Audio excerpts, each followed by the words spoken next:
দিছে রাস্তায় ছেড়া দিলাম, কর্মের অভাব। ভাই ভাবা যায় পোলাপাইন সাবধান হয়ে যা।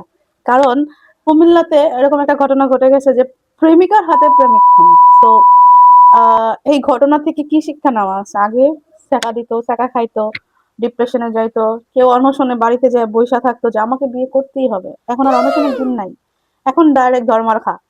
ঠিক আছে, এটা আসলে কি বলবো, আমার স্ক্রিনে দেখতে পারতেছেন, এটা কুমিল্লার একটা ঘটনা যেখানে আম, প্রেমিকা প্রেমিককে খুন করে। যাই হোক, এখন তাকে নাকি বিয়ের প্রলোভন দেখাইছে, বিয়ে করতে চাইছে, তার একটা বাচ্চাও সে করছে।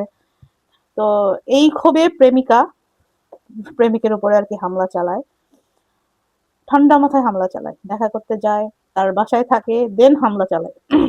এই জন্য বলি এটা থেকে তোমরা শিক্ষা নাও, বুঝছো? শিক্ষা নাও, কারণ হচ্ছে আগে তো কত কিছুই হয়েছে, অনশন দেখলাম আমরা, মারামারি দেখলাম, তারপরে অনেক কিছুই হয়েছে আগে, হ্যাঁ, বাট এখন এটা নতুন ঘটনা যে তুমি বিয়ে করবা না, ধোকা দিছো, তোমাকে আমি আর রাখবো না। তো আমার স্ক্রিনে আপনারা দেখতেই পাইতেছেন যে এটা একটা নিউজ হয়েছে আমাদের কালবেলা নিউজে। তো আসলে এটা প্রাপ্য নয়, কারণ যে কোনো অপরাধের জন্য আইন আছে, আমাদের আইনের আশ্রয় যাওয়া উচিত, নিজের হাতে কখনোই আইনকে নেওয়া উচিত না। তো কি আর বলবো, কিছু বলার নেই, এই ঘটনার সুষ্ঠু বিচার হোক, আর অবশ্যই যে দোষী তার শাস্তি হোক, আমরা এটাই আশা করি। আর পোলাপাইন তোমরা সাবধান হয়ে যাও, আর আবার বলতেছি সাবধান হয়ে যাও, সাবধান হয়ে যাও, সাবধান হয়ে যাও। সাবধান না হইলে এখন আর রক্ষা নাই, বুঝছো? এখন আর রক্ষা নাই। এখন ডিজিটাল সময় আসছে, যুগ চেঞ্জ হয়েছে, ডিজিটাল সব বাচ্চা ডিজিটাল আপডেট আপডেট সব আপডেট হয়ে গেছে, এখন মেয়েরাও আপডেট হয়ে গেছে, ছেলেরাও আপডেট, মেয়েরাও আপডেট। তো সবাই আপডেটের রাস্তায় হাঁটতেছে, তোমরাও আপডেটের রাস্তায় হাঁটো।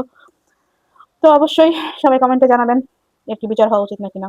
আর বোন, তুই যে এই কাজটা করলি, তোরেও কই যে ভাই, দুনিয়াতে কি পোলার অভাব ছিল যে আইন নিজের হাতে নিতে হইব? দুনিয়াতে তো পোলার অভাব নাই, তাই না? যে না আমার সমস্যা করছে, আমার এই হয়েছে, আমার সেই হয়েছে, আমার এই লাগবো, কেন হইলো না, তাই আমি এই কাজটা করলাম। ভাই আইনের আশ্রয়ে যাও, বা ছাইরা দাও, বা খালাস, বিয়ে তো আর করো নাই, তা না করে নিজের হাতে সবকিছু করে ফেললা। ভাই এদের গার্জেন কই? ভাই এর কি গার্জেন নাই? এরা কি রাস্তাঘাটের রাস্তাঘাটের মানুষ টানুষ নাকি?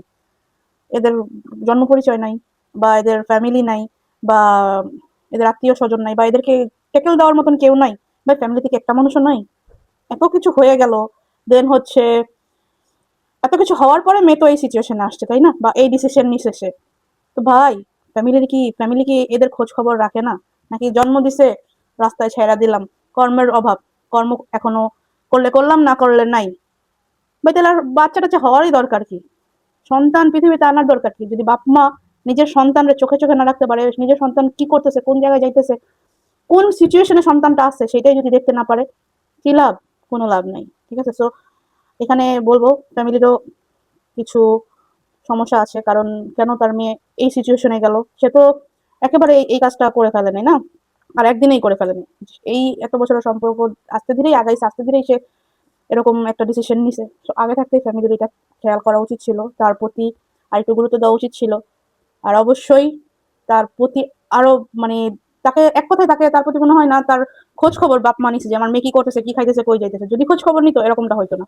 তো অবশ্যই যার যার সন্তান নিজ দায়িত্বে রাখবেন, আর অবশ্যই খোঁজ খবর নিবেন, মেয়ে হোক ছেলে হোক, যে আমার মেয়ে কি করতেছে, আমার ছেলে কি করতেছে, কোথায় আছে, কি কই যাইতেছে, কি খাইতেছে। ঠিক আছে, খোঁজ খবর রাখবেন, তাহলে আমাদের এরকম আর বাংলাদেশে দেখতে হবে না। ঠিক আছে, আশা করি সবাই বুঝবেন। আর কমেন্ট করে জানাবেন কারা কারা এই নিউজটা দেখছেন, অবশ্যই কমেন্টে জানাবেন।